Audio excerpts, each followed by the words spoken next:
दिल्ली जाकर के हमारे राहुल गांधी से चुनावी के संदर्भ में बहुत बातें हुई और हमारे डोटासरा जी और हमारे पूर्व मुख्यमंत्री अशोक गहलोत जी की और इनके हमारे पायलट साहब की और सभी नेताओं की एक जाजम पर बैठ कर के बात हुई कि भाई सभी कार्यकर्ता अपना मन मुटाव छोड़ करके और अपने अपने यहाँ भी जो भी एरिया बढ़ता है उसमें अपने अपने लोग अपने आ जाके काम करें और कोई अपनी एक दूसरे की मन मुटाव की बात नहीं करें और हम ज़्यादा से ज़्यादा हम ये पंचायती राज और नगर निगम और नगर निकाय हम कैसे जीत सकते हैं उसकी रणनीति चल रही है।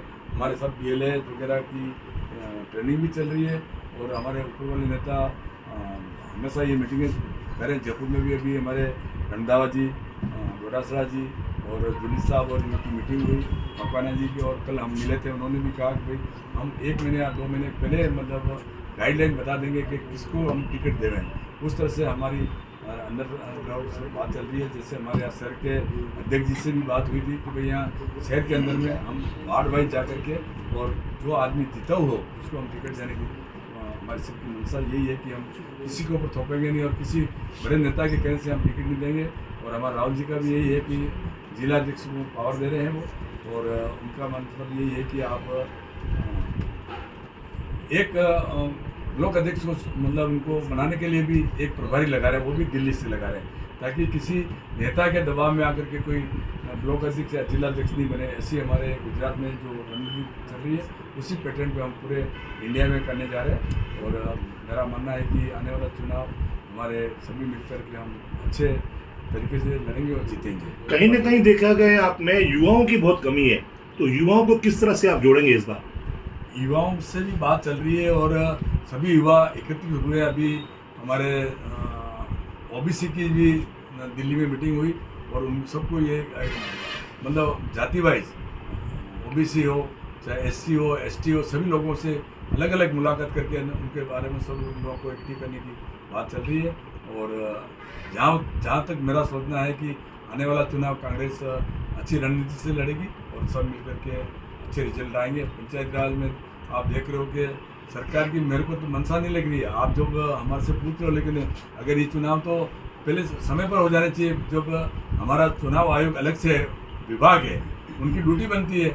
जैसा आप देखते हो कि हमें विधानसभा के चुनाव होते हैं, लोकसभा के चुनाव होते हैं तो 10 दिन 15 दिन सारी प्रक्रिया खत्म हो जाती है और इसके बाद में जो भी निर्णय करते हैं किसको मंत्री बनाना किसको मंत्री बनाना कोई प्रधान बन जाती है प्रक्रिया है। और ये तो एक तरह का मखौल उड़ाया जा रहा है कि हमारा जो संविधान है और संविधान के अंदर में तो हर कोई भी चीज़ जैसे नियम बने हुए हैं 5 साल के अंदर चुनाव कराने तो कराना है। अब आप उसको प्रशासक लगा रहे हो इस तरह से लगा रहे हो तो ये सरकार की मैं समझता हूँ कि उनकी नाकामी है। वो उनके काम हो नहीं रहे, जनता के कोई काम नहीं हो रहे। आज हर तरह से त्राही मच रही है, चाहे नरेगा ले लो आप पेमेंट ले लो, आज हमारे पेंशन योजना ले लो, 25 लाख की योजना जो बीमा योजना थी वो ले लो। आज न तो दवाइयाँ के कोई लोगों के काम हो रहे हैं और किसी तरह के लोगों के कोई काम हो रहे हैं। अभी इन्होंने जो कैंप रखे खाली नाम के लिए रखे और लोगों को भ्रमित करने का काम कर रहे हैं, वो काम हो नहीं रहा है। कल हम जयपुर हमारे नेता की पुण्यतिथि जन्मतिथि थी, उस जन्मतिथि में हम जा करके उनके जन्मतिथि मनाई और उसमें भी हम अशोक गहलोत साहब से मिले, डोटासरा साहब से मिले और काफ़ी लोग मतलब ये समझो कि लोगों में एक तरह की भीड़ उमड़ गई थी कि आज हमारे नेता का जन्मदिन मनाने के लिए। और गहलोत साहब के वहाँ जाकर देखो तो इतने लोग भीड़ थी कि लोगों में और भी उत्साह आ गया है और आने वाला चुनाव भी कांग्रेस जीतेगी, इसमें कोई डाउट नहीं है। आपने देखा होगा अभी आप देखना कि इन्होंने UDA में कोई नई तरह के कोई संशोधन करके लोगों को गुमराह कर रहे हैं।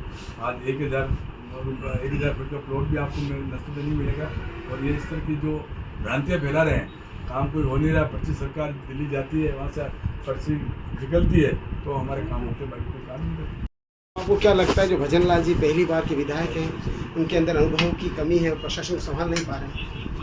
मैं एक छोटी सी बात बता रहा हूँ। जब विधानसभा चल रही थी और उन्होंने कहा कि नरेगा में मैंने इतने काम करा दिए तो जूली जी ने पूछा जब नरेगा 2006 में चालू हुआ और आप सरपंच थे 2005 में, तो उनको ये भी मालूम नहीं था। तो अब वो तो क्या है कि अभी आपको गद्दी मिल गई है तो अब वो गद्दी के अंदर तो उनका जो मर्जी है वही करेंगे। आपने कल देखा होगा वो दिल्ली गए हैं, दिल्ली जा करके और आप बताओ ना कोई ऐसा काम, एक काम भी बताओ जिसमें इन्होंने काम किया हो, 2 साल हो गए जिसमें कि हमारे कोई बड़ा प्रोजेक्ट ले आए हो, ऐसा मैं हमारे को दिख नहीं रहा। द कलर्स 18 उदयपुर न्यूज़ को सब्सक्राइब करें और हमेशा अपडेट रहिए।